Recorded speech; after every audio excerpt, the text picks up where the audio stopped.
Hello everyone, good morning. आज start करते हैं लेक्चर नंबर 6 से।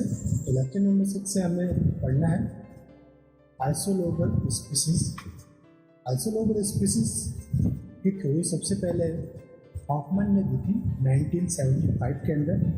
इसके याद रखने के लिए कुछ 4 रूल्स है जिसे हम वन बाय वन रीड करेंगे। पहला रूल क्या था आइसोलोबल स्पीसीज के अंदर?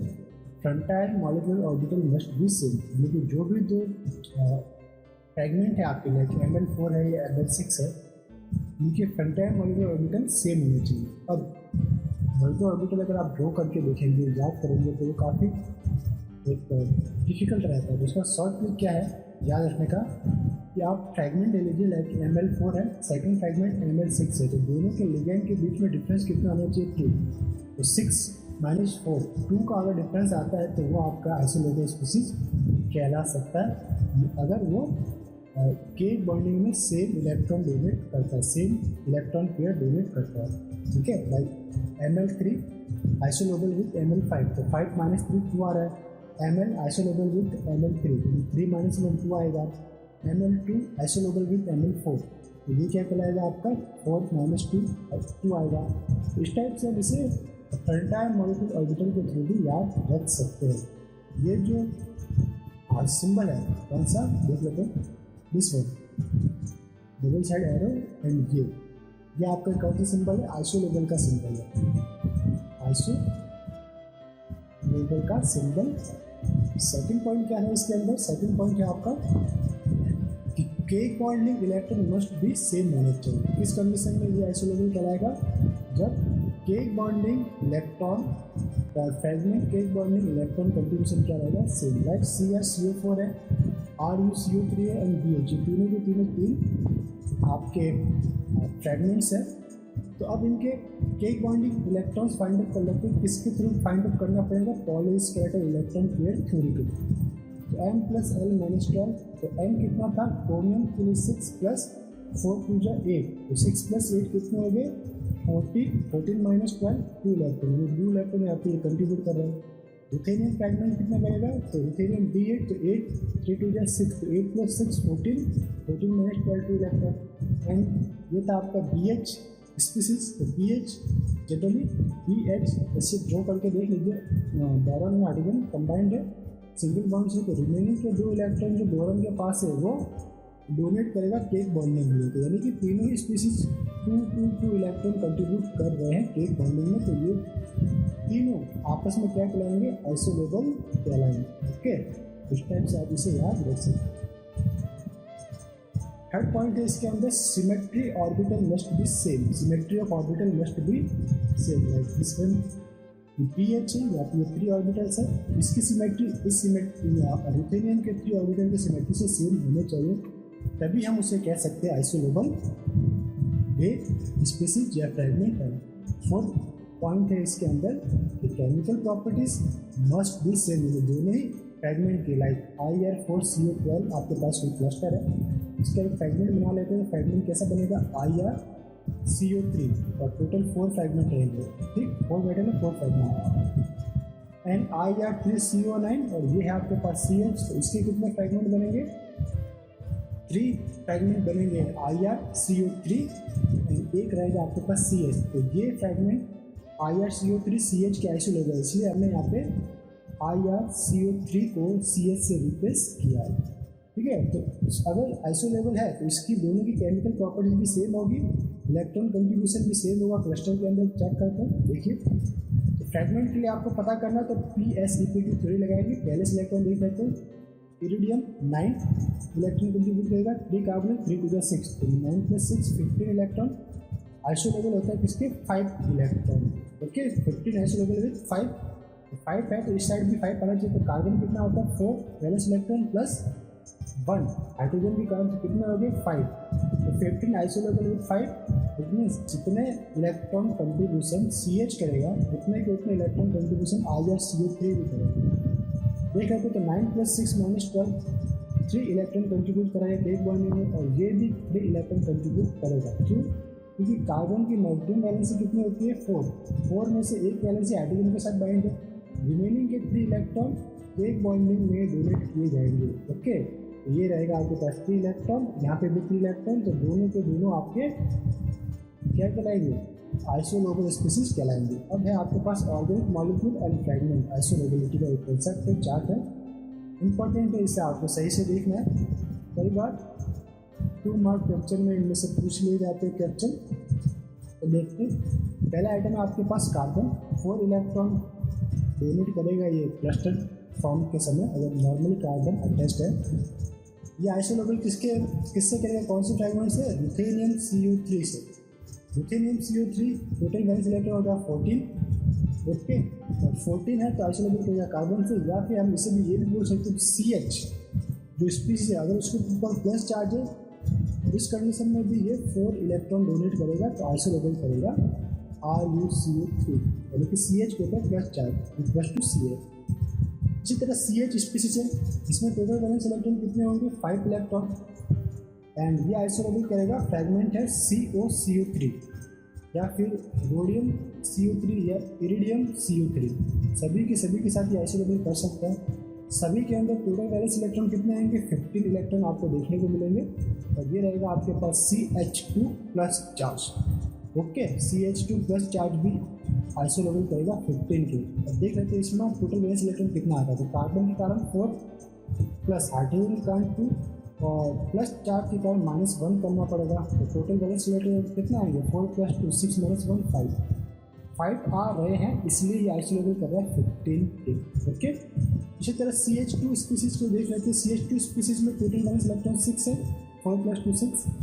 ये आपका आइसोलेबल करेगा निकल CO3 या फिर प्लेटिनम CO3 या फिर पैलेडियम CO3 के साथ आइसोलेबल करेगा।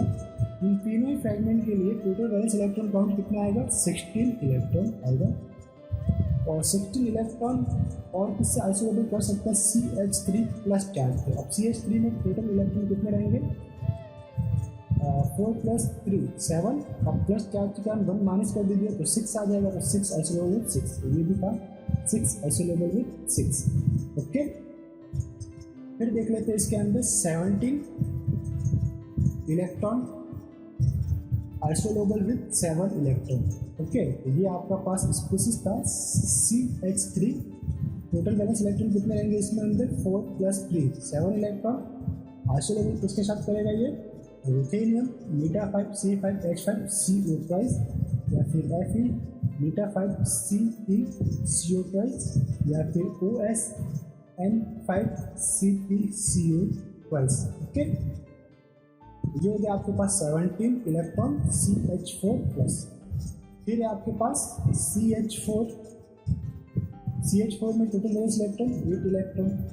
ओके, तो 18 इलेक्ट्रॉन आपका टोटल रहेगा, 18 इलेक्ट्रॉन कॉम्प्लेक्स। 18 इलेक्ट्रॉन कॉम्प्लेक्स आइसोलेबल करेगा 8 इलेक्ट्रॉन स्पीसीज के। ओके, तो जस्ट अब हमने ये ऑर्गेनिक मॉलिक्यूल फ्रेगमेंट आइसोलेबिलिटी के बारे में स्टडी किया। अब इसके ऊपर बेस्ड क्वेश्चन या अदर एग्जाम्पल सॉल्व करेंगे। अब यहाँ पर एक क्वेश्चन है, तो जस्ट एग्जाम्पल है SiMe3, ये SiMe3, तो carbon, silicon, germanium, Sn and tin. ठीक है, ये आपके सभी के सभी 4 इलेक्ट्रॉन कंट्रीब्यूट करते हैं। तो 4 इलेक्ट्रॉन कंट्रीब्यूट करते हैं, इसमें से अगर सिलिकॉन की वैलेंसी 3 मेटल्स है तो बचा कितना, 1 इलेक्ट्रॉन। 1 इलेक्ट्रॉन सिर्फ ये एक बॉन्डिंग के अंदर डोनेट करता है। इसी तरह Sn3 वैलेंसी Me के साथ अटैच्ड है तो बचा कितना, 1 इलेक्ट्रॉन, तो ये 1 इलेक्ट्रॉन एक बॉन्डिंग के अंदर कंट्रीब्यूट करेगा। ठीक, तो इस टाइप से हमने इसे पता किया है। तो ये आइसोलेबल किसके साथ हो सकता है, सिंगल हाइड्रोजन के साथ। सिंगल हाइड्रोजन आइसोलेबल हो सकता है साइनाइड के साथ। साइनाइड में भी देख सकते हैं कार्बन ट्रिपली बॉन्ड से अटैच है नाइट्रोजन से, तो कार्बन की 1 वैलेंसी बची, ये 1 इलेक्ट्रॉन ही कंट्रीब्यूट कर पाता है। इसी तरह ये थायोयूरिया, जस्ट इसे हम इमेजिन कर सकते हैं, कार्बन डबल बॉन्ड से अटैच है सल्फर से, तो कार्बन के जो रिमेनिंग के 2 इलेक्ट्रॉन्स है वो एक बॉन्डिंग के अंदर पार्टिसिपेट करेंगे या कंट्रीब्यूट किए जाएंगे, तो ये आइसोलेबल करेगा H2 से। इसी तरह Aurum and zinc, Aurum PPH3 and zinc N5CP, only one electron donor in cake bonding electron। ऐसा क्यों होता है कि वन इलेक्ट्रॉन डोनर क्यों है? तो जनरली ऑरम एंड जिंक जो मॉलिक्यूल फॉर्म करते हैं वो आपके इसकी जो आप कह सकते हो बाइंडिंग रहती है अदर मेटल के साथ, वो रहती है 2 या 3। तो जिंक की भी रहती है 2, तो 2 में से एक बॉन्डिंग β5CP के साथ हो रही है, तो रिमेनिंग का जो एक इलेक्ट्रॉन है वो आपका केक बॉन्डिंग के लिए डोनेट किया जाएगा। लाइक जिंक फैमिली जो है Zn Hg, total valence electron अगर डी फॉर्म में देखा जाए तो D10H2 रहता है। ओके, तो D10H2 में से S यानी कि 2 एटम के साथ ही अटैच हो सकता है, 2 में से एक के साथ तो β5CP के साथ अटैच है। सेकेंड इलेक्ट्रॉन जो इसका खाली है वो पार्टिसिपेट करेगा केक बॉन्डिंग के अंदर। ओके, ये आइसोलेबल रहेगा H से।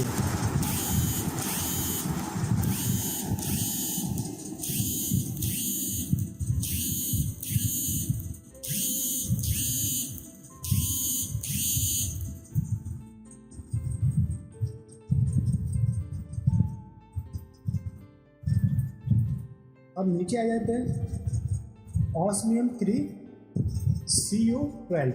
Okay, OS3CO12 आइसोलेबल with CH2 CH3 CH4। हमें पता लगाना है किससे आइसोलेबल है, क्वेश्चन है हमारे पास। तो टोटल वैलेंस इलेक्ट्रॉन इसका फाइंड आउट करके देख लेते हैं। तो ऑस्मियम 3CO12 फ्रैगमेंट है।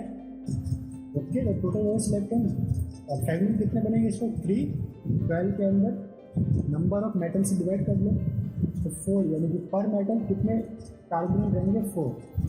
तो OSCO4 वैलेंस इलेक्ट्रॉन कितने रहेंगे ऑस्मियम D8 फैमिली, तो 8 प्लस 4 कार्बन 4 2 जा 8, तो 8 प्लस 8 कितने हो गए आपके पास 16। तो 16 आइसोलेबल विद 6 इलेक्ट्रॉन। तो 6 वाला कौन सा स्पीस इसमें CH2, 4 प्लस 2 6 इलेक्ट्रॉन है, इसलिए ये आइसोलेबल है।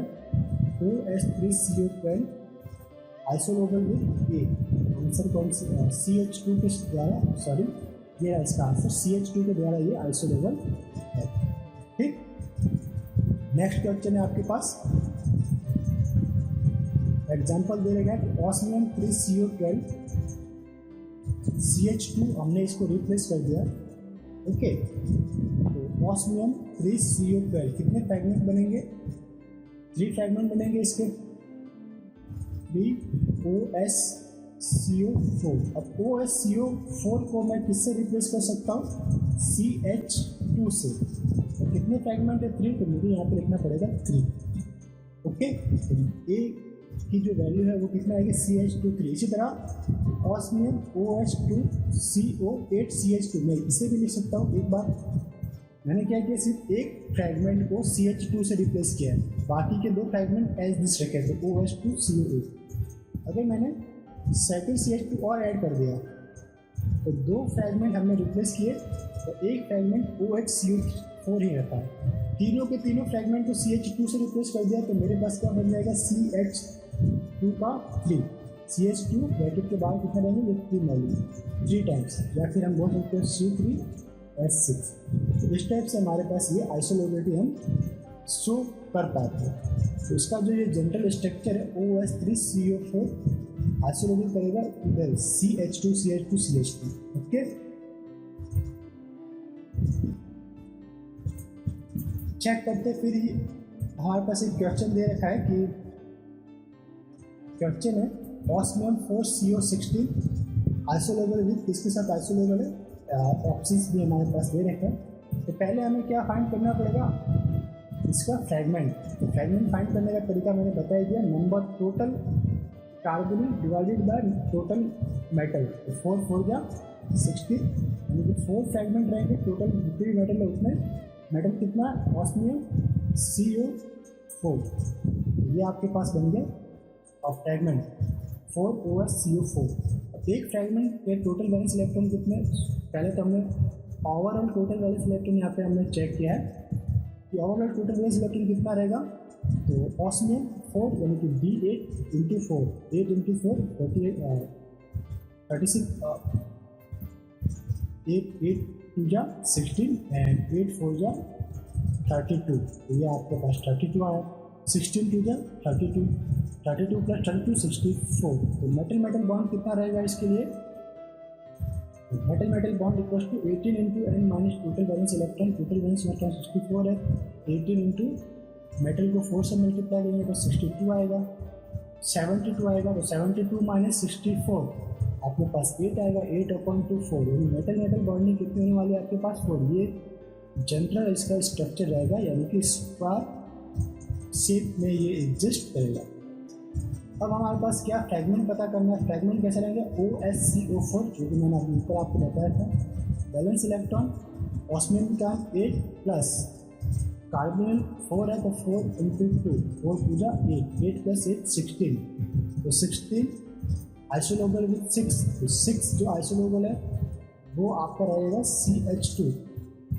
क्यों 6 आइसोलोबल किसके समान होगा? तो ये कार्बन 4 प्लस 2 हाइड्रोजन 6 इलेक्ट्रॉन के, 16 आइसोलेबल विथ 6 इलेक्ट्रॉन, 6 ये CH2 की फ्रैगमेंट है वो 6 इलेक्ट्रॉन के इक्वल है, इसलिए आइसोलेबल हम लिख सकते हैं। OSCO4 को आइसोलेबल कर सकते हैं CH2 से, OS4CO16 को आइसोलेबल कर सकते हैं हमें CH2 फिर ब्रैकेट के बाद 4 मोल। ओके, तो ये इसका स्ट्रक्चर था। जनरली स्क्वायर स्ट्रक्चर आपको देखने को मिलेगा, क्योंकि मेटल मेटल बॉन्डिंग कितनी है? मेटल मेटल बॉन्डिंग हमारे पास आई थी 4, तो 1 2 3 एंड 4 मेटल मेटल बॉन्डिंग पर मेटल 4 कार्बोनिल आपके पास अटैच्ड है। या फिर आप इसे आइसोलेट कर सकते हो 4 CH2 फ्रैगमेंट 1 2 3 4। ओके, तो नेक्स्ट आपके पास जो क्वेश्चन है, क्वेश्चन आपको दे रखा है P4O6 किसके साथ आइसोलेबल है ये हमें बताना है। तो सॉल्यूशंस को कैसे करेंगे?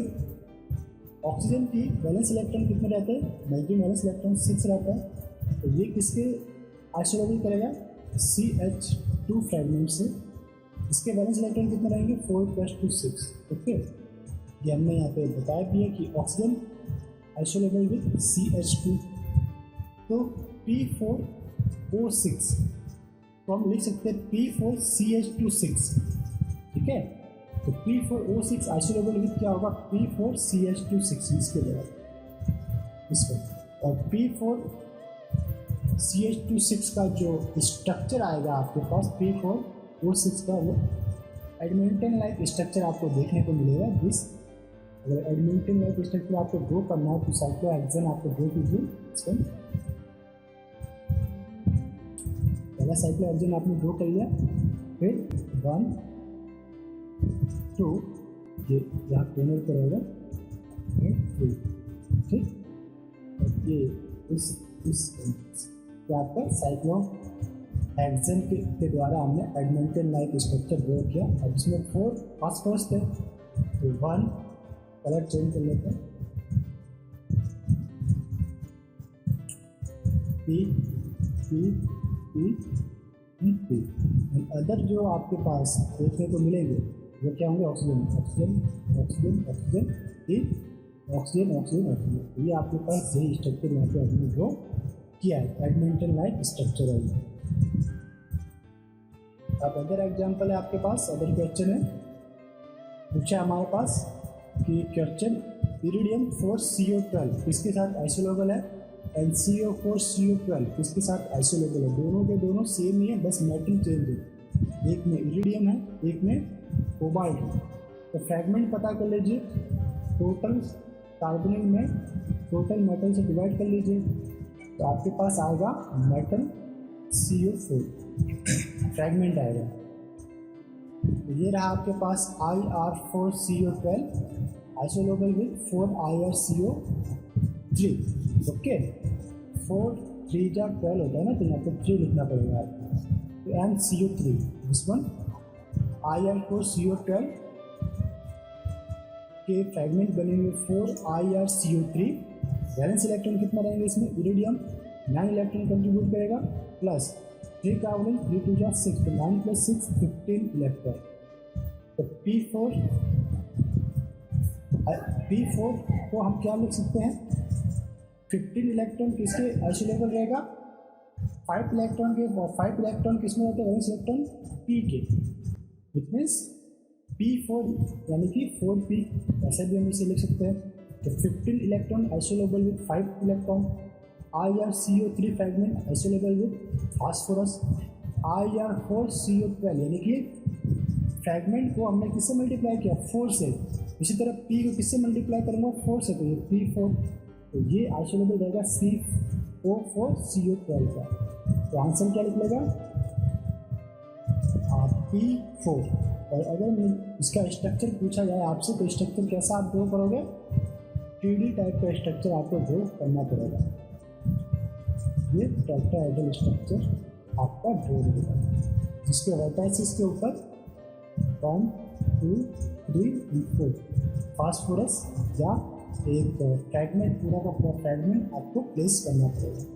अदर एग्जाम्पल है आपके पास ruthenium 3CO12 and 3RuCO4 balance electron आपके, तो इसके फ्रैगमेंट क्या बनेंगे, 3RuCO4। अब इसमें बैलेंस इलेक्ट्रॉन चेक कर लेते हैं। तो रुथेनियम D8, तो 8 + 4 × 2, तो 4 × 8, 8 + 8 कितना होगा, 16। तो 16 इसके आइसोलेबल करेगा 6 इलेक्ट्रॉन से, और 6 इलेक्ट्रॉन वाला स्पीसीज क्या रहेगा आपके पास, CH2, ओके, कार्बन 4 + 2 6। तो रुथेनियम CO4 आइसोलेबल विद CH2, और पूरा का पूरा क्लस्टर Ru3CO12 इसके साथ आइसोलेबल होगा CH2 और ब्रैकेट के बाद 4, ओके। नेक्स्ट क्वेश्चन आपके पास है, आइडेंटिफाई द आइसोलेबल स्पीसीज। पहला क्वेश्चन, CH3 ऊपर चार्ज कितना प्लस, इसके साथ आइसोलेबल हो रहा है रुथेनियम बायपीरिडिन CO12। अब ये जो बायपीरिडिन है वो कितने इलेक्ट्रॉन कंट्रीब्यूट करता है, 4 इलेक्ट्रॉन कंट्रीब्यूट करता है, क्योंकि ये चिलेटिंग लिगैंड की तरह बिहेव करता है, जो इसके अंदर चिलेटिंग आइटम प्रेजेंट होते हैं, नाइट्रोजन। तो बैलेंस इलेक्ट्रॉन हो जाएगा इसके अंदर रुथेनियम 8 + बायपीरिडिन 4 + 2 × 4 कार्बन के कारण, तो 16 इलेक्ट्रॉन आइसोलेबल विद 6, और ये CH3+ है आपके पास, तो 4 + 3 और प्लस चार्ज है, माइनस करना पड़ेगा 6, यानी कि 6 इलेक्ट्रॉन आइसोलेबल विद 16, सही है अपने पास, यानी कि पहला वाला ऑप्शन सही दे देता है। सेकेंड ऑप्शन, सेकेंड जो स्टेटमेंट है उसको चेक करते हैं, CH3+ चार्ज आइसोलेबल विद Fe, बोराजिन। बोराजिन जो रहता है वो मतलब समथिंग सेम रहता है बेंजीन को, बेंजीन जितने इलेक्ट्रॉन कंट्रीब्यूट करता है उतने को उतने बोराजिन करेगा, तो बोराजिन कितना करेगा, 6, okay. Borazine isolobal with benzene. तो लेफ्ट साइड में देख लेते हैं, कार्बन 4 + 3 और -1 चार्ज, -1 कर लीजिए, तो 4 + 3 7 - 1 6, ओके, 6 आपके पास है। और राइट साइड में वैलेंस इलेक्ट्रॉन कितने होंगे, आयरन 8 इलेक्ट्रॉन कंट्रीब्यूट करेगा, बोराजिन 6 और 3 कार्बन 3 × 6, तो 8 + 6 + 6 कितने हो जाएंगे, 20। तो 20 आइसोलेबल विद किसके करेगा, 10 के, तो ये वेल्ट आइसोलेबल है, क्या करेगा, 20 आइसोलेबल करता है 10 इलेक्ट्रॉन की, बट यहाँ पे 6 आ रहा है इसलिए ये आइसोलेबिलिटी शो नहीं करता, रॉन्ग स्टेटमेंट। इसी तरह स्टेटमेंट 3 को रीड करते हैं, CH3+ charge आइसोलेबल with ruthenium En2Cl12। तो इसमें देख लेते हैं बैलेंस इलेक्ट्रॉन कितना, 4 + 3 -1 आपको करना है, तो कितने आएंगे, 6 इलेक्ट्रॉन आपके पास लेफ्ट साइड में आ रहे हैं, और राइट साइड में एथिलीन डाइअमीन, ये भी चिलेटिंग लिगैंड है, 4 इलेक्ट्रॉन डोनेट करता है, ठीक है। तो बैलेंस इलेक्ट्रॉन कितना होगा, रुथेनियम 8 इलेक्ट्रॉन कंट्रीब्यूट करेगा, एक एथिलीन डाइअमीन की कारण 4 इलेक्ट्रॉन और 2 है, तो 4 × 2 8 electron including 2 atom, 2 electron donate करेगा, तो 8 + 8 16 + 2 18। अब 18 जो है वो आइसोलेबल किसके करेगा, 8 इलेक्ट्रॉन के, बट हमारे पास लेफ्ट साइड में कितना आ रहा, 6, तो ये भी आपका स्टेटमेंट कैसा है, रॉन्ग स्टेटमेंट है। फोर्थ आपके पास जो है इसका स्टेटमेंट वो देखते हैं, CH3 वैलेंस इलेक्ट्रॉन कितना आएगा इसके पास, 4 + 3 7 इलेक्ट्रॉन, राइट साइड में Mn मीटा 5 CpCl2, मीटा 5 Cp कितने इलेक्ट्रॉन कंट्रीब्यूट करता है 5, वैलेंस इलेक्ट्रॉन राइट साइड में कितने होंगे Mn 7 मीटा 5 यानी कि 5 इलेक्ट्रॉन प्लस 2, तो 7 + 5 12 + 2 14 किसके आइसोलेबल करेगा 4 के, बट दे कितना रहा है 7, इसलिए ये स्टेटमेंट भी आपका रॉन्ग है। अब हम पढ़ते हैं octahedral versus square planar isolobality concept हमें पढ़ना है, जो कि हमने पहला आपको बताया था कंसेप्ट आइसोलेबिलिटी के अंदर। तो डिफरेंस कितना देख लेते हैं पहले। ये है आपका Ml4, तो ये क्या बनाएगा आपके पास स्क्वायर प्लानर स्ट्रक्चर ड्रॉ कर सकता है। Ml6 है ऑक्टाहेड्रल स्ट्रक्चर ड्रॉ कर सकता है। देखते हैं स्क्वायर प्लानर के लिए हमें जो मेटल्स लेने पड़ते हैं, डेफिनेटली D8 कॉन्फ़िगरेशन के मेटल आपको लेने पड़ते हैं। बहुत बार हमने कोऑर्डिनेशन केमिस्ट्री में भी इसका यूज किया था।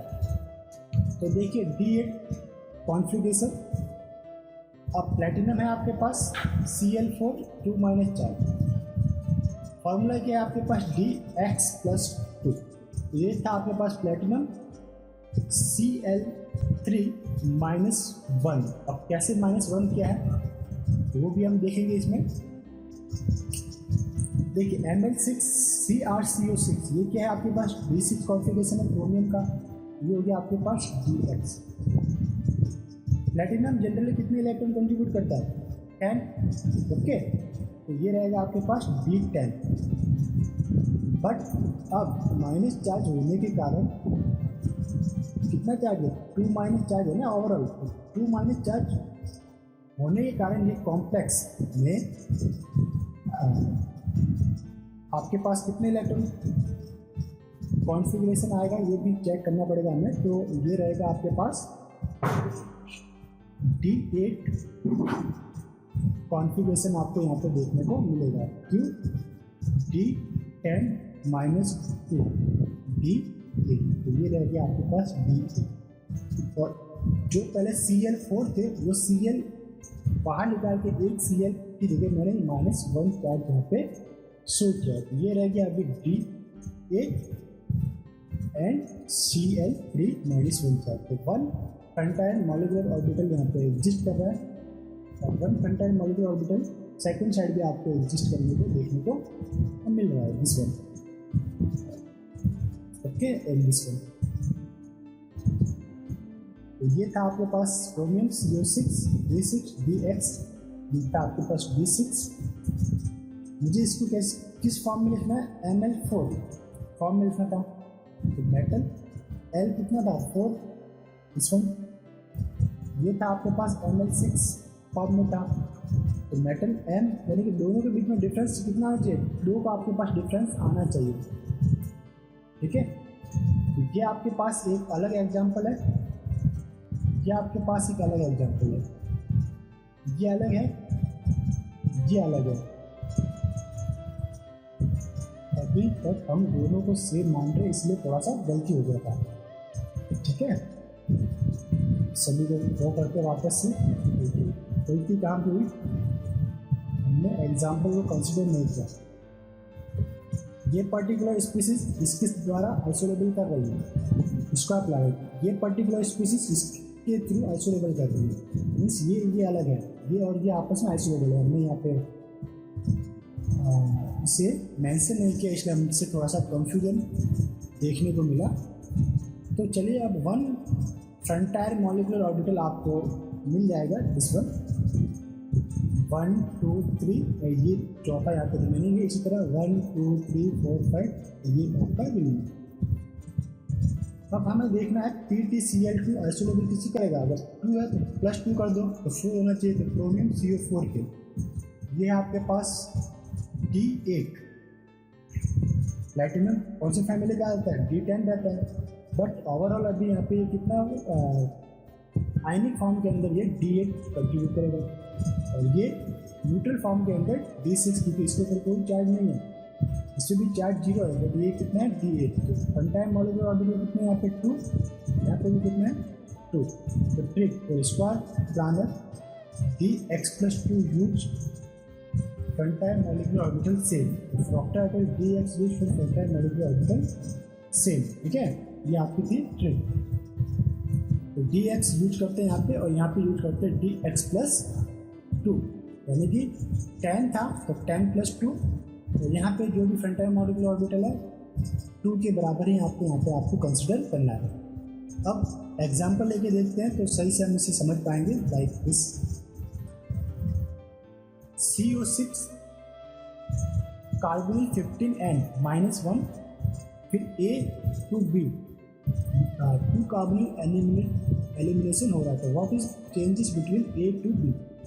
ठीक, तो सॉल्यूशन करके देखते हैं। CO6 CO15 high nuclear carbonyl cluster है, डेफिनेटली इसे हमें PsEpt3 यानी कि पॉलीस्केलेटन इलेक्ट्रॉन पेयर थ्योरी से सॉल्व करना पड़ेगा। टोटल वैलेंस इलेक्ट्रॉन कितना आएगा इसमें, तो 9 × 6 कितने रह जाएंगे आपके पास 54, 15 carbonyl 30 electron contribution, nitrogen 5 electron और -1 चार्ज 1, और उसे ऐड करेंगे तो कितना आ गया आप अपने पास 90।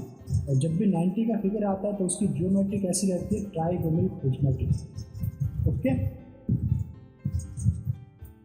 अब हमारे पास देखना बी, 2 कार्बोनिल आपके एलिमिनेट हो गए थे, क्या होगा CO6 CO30 N -1, तो टोटल वैलेंस इलेक्ट्रॉन कितना आएगा 9 × 6 54, 13 carbonyl 13 × 2 26 plus 5 due to nitrogen के कारण और 1 ड्यू टू -1 चार्ज के कारण। तो आपके पास कितने हो गए 54 प्लस 26 प्लस 6 टोटल 86। तो 86 होता है तो जियोमेट्री कैसी होती है ऑक्टाहेड्रल।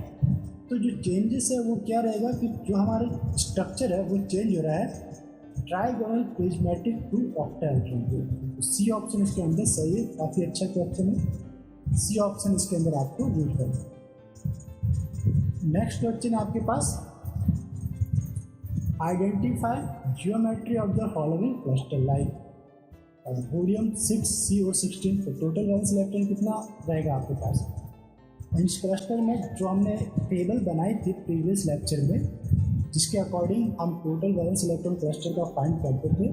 तो अगर total valence electron exact figure आता था तो उससे रिलेटेड एक ज्योमेट्री हम बता पाए थे। लाइक अगर टोटल वैलेंस इलेक्ट्रॉन 48 है तो ट्राइगोनल उसका स्ट्रक्चर रहता है 60 है, तो टेट्राहेड्रल 62 है, तो बटरफ्लाई 64 है, तो स्क्वायर शेप में वो रहता है 86 है, तो ऑक्टाहेड्रल 72 है, तो TBP अरेंजमेंट रहता है उसका। ठीक है, तो इसी तरह उस टेबल को यूज करके ये सारे क्वेश्चन यहाँ पे सॉल्व हो जाएंगे।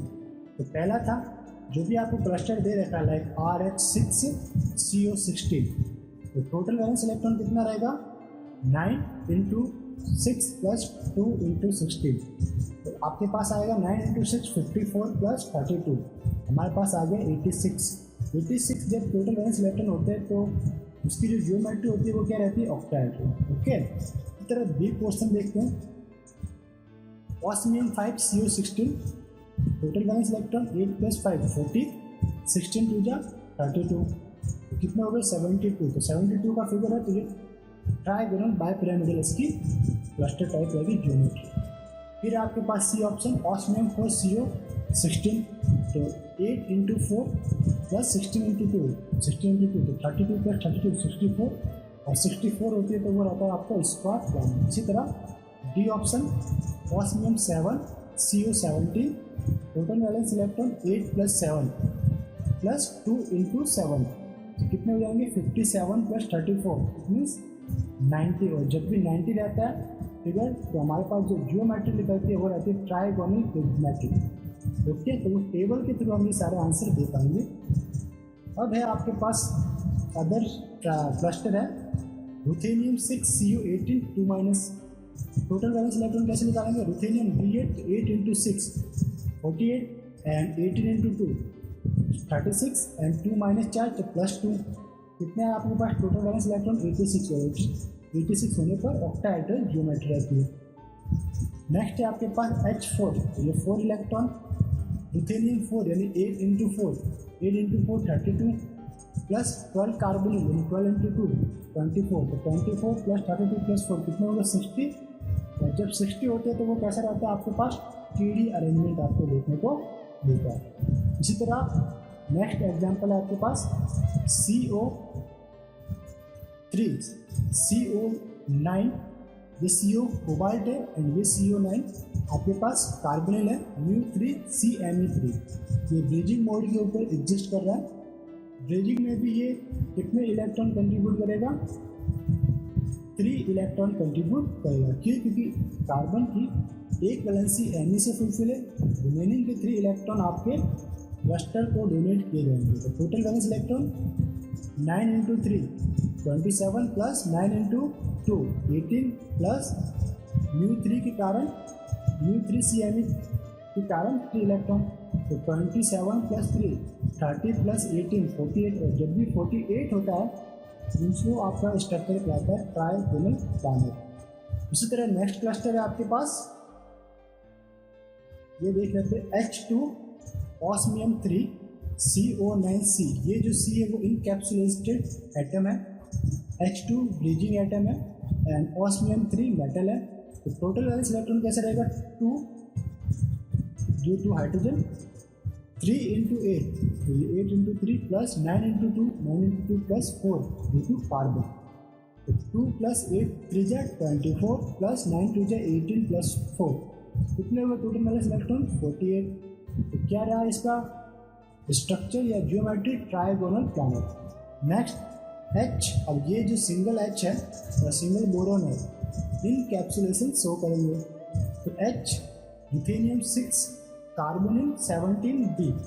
तो टोटल वैलेंस इलेक्ट्रॉन 1 प्लस 6 × 8 तो 48 plus 17 × 2 34 plus boron 3 electron contribute करेगा तो 3।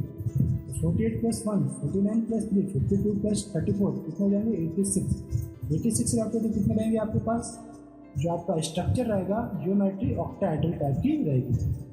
नेक्स्ट क्लस्टर था आपके पास CO3 यानी कि 3 कोबाल्ट 3 कार्बोनिल एंड न्यूटा 5 CP के 3 मॉलिक्यूल। तो टोटल वैलेंस इलेक्ट्रॉन कितना रहा इसमें? 9 × 3 कितने हो जाएंगे? 27 plus 3 carbonyl 3 × 6 plus 5 CP, it means 5 × 3 15। तो 27 प्लस 6 प्लस 15 टोटल कितना हो गया? 48। तो आपका जो जियोमेट्री निकलेगी ट्राइगोनल प्लैनेट।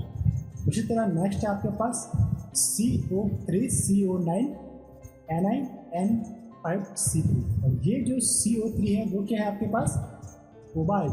तो total valence electron 9 × 3 27 plus 9 carbon 9 × 2 कितने रहेंगे? 18 प्लस ये है आपके पास निकल। तो निकल जो है वो 10 इलेक्ट्रॉन कंट्रीब्यूट करता है, ये 10 और CP जो है 5 इलेक्ट्रॉन तो 5, तो 10 प्लस 5 15। सभी को ऐड करेंगे तो कितना आएगा? 60। और जब 60 टोटल वैलेंस इलेक्ट्रॉन है तो जियोमेट्री आपकी निकलेगी टेट्राहेड्रल। नेक्स्ट है आपके पास CO4 CO12। तो इसमें टोटल वैलेंस इलेक्ट्रॉन कितना निकलेगा आपके पास? 9 × 4 due to cobalt plus 12 × 2 due to carbonyl. तो कितने जाएंगे? 24 प्लस 36 60। यानी कि ये भी कैसा आपके पास टेट्राहेड्रल जियोमेट्री देखने को मिलेगी। तो इस लेक्चर को यहीं पे स्टॉप करते हैं। अगर लेक्चर पसंद आया आपको तो अपने फ्रेंड सर्कल के साथ इसे ज़रूर शेयर कीजिए और बने रहिए हमारे चैनल के साथ। मिलते हैं नेक्स्ट लेक्चर के अंदर, लेक्चर नंबर 7 में।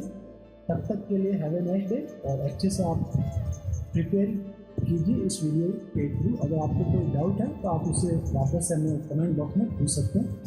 Once again have a nice day.